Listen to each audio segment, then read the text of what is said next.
Finally Dave, mark, डार्जी और उनके सारे लोग पहुंच चुके हैं इजिप्ट के पिरामिड्स के पास। और जबकि उनके पास एक गाइड था और जबकि उन्हें इन्फॉर्मेशन कलेक्ट करनी थी, तो गाइड बोलते रहे और मार्क, डार्जी और डेव तीनों नोट करते रहे।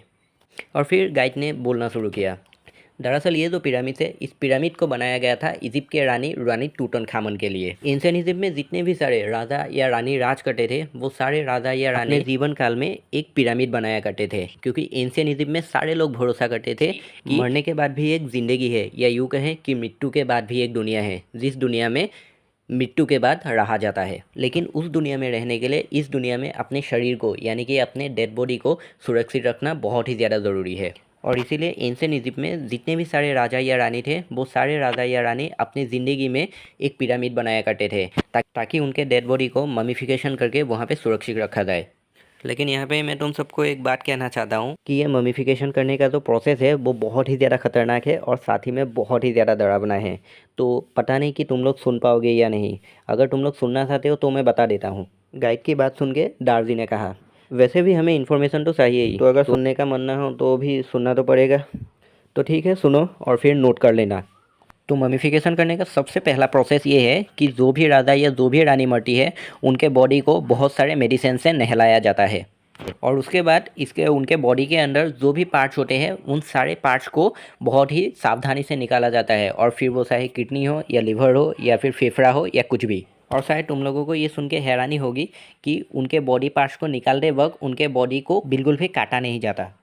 और ऐसा करने का उनका प्रोसेस ये था कि एक बहुत ही नुकीली चीज़ से या एक बहुत ही ज़्यादा नुकीले औजार से उनके मुंह से, पेट से जितनी भी सारी फेफड़े, किडनियाँ, लिवर या जो भी है वो सब कुछ निकाल लेना। हाँ, ये बातें सुनने में ज़्यादा अजीब सी लगती है, लेकिन ये सारी बातें सच है। और इतना सब कुछ करने के बाद उनके शरीर को ममीफिकेशन करके ताबूत में बंद किया जाता है और फिर हमेशा हमेशा के लिए पिरामिड्स के अंदर रख दिया जाता है। और फिर उनके ताबूत के साथ ही सोने के सिक्के, उनके जेवरात या जो भी उन्होंने ज़िंदगी में इस्तेमाल किया है, वो सारी चीज़ों को उनके साथ ही दफना दिया जाता है। और ऐसा वो लोग इसलिए करते थे क्योंकि एंशिएंट इजिप्ट में लोग भरोसा करते थे कि दूसरी दुनिया में रहने के लिए इस दुनिया में जितनी भी सारी चीज़ें उन्होंने इस्तेमाल की है, वो सारी चीज़ों की उनको दूसरी दुनिया में भी ज़रूरत पड़ेगी। गाइड इसी तरह बोलते चले गए और फिर डार्जी, डेव और मार्क तीनों 1 घंटे तक लगातार लिखते चले गए। और फिर थोड़ी देर रुकने के बाद गाइड ने फिर से बोलना शुरू किया।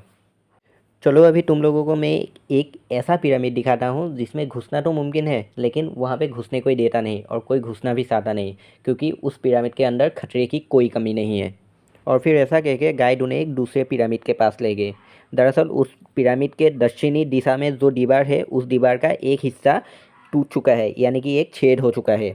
दीवार में जो छेद है, वो छेद लगभग इतना बड़ा है कि एक इंसान उस छेद के अंदर आसानी से घुस सकता है। लेकिन छेद के बीच में ही लाल कपड़ों से एक क्रॉस मार्क बना हुआ है, यानी कि वहाँ पे घुसना मना है। लेकिन सबसे हैरानी की बात यह है कि उस छेद में सिर्फ 1 या 2 फुट तक ही सूरज की रोशनी जा सकती है, बाकी पूरा छेद अंधेरे में गुम है।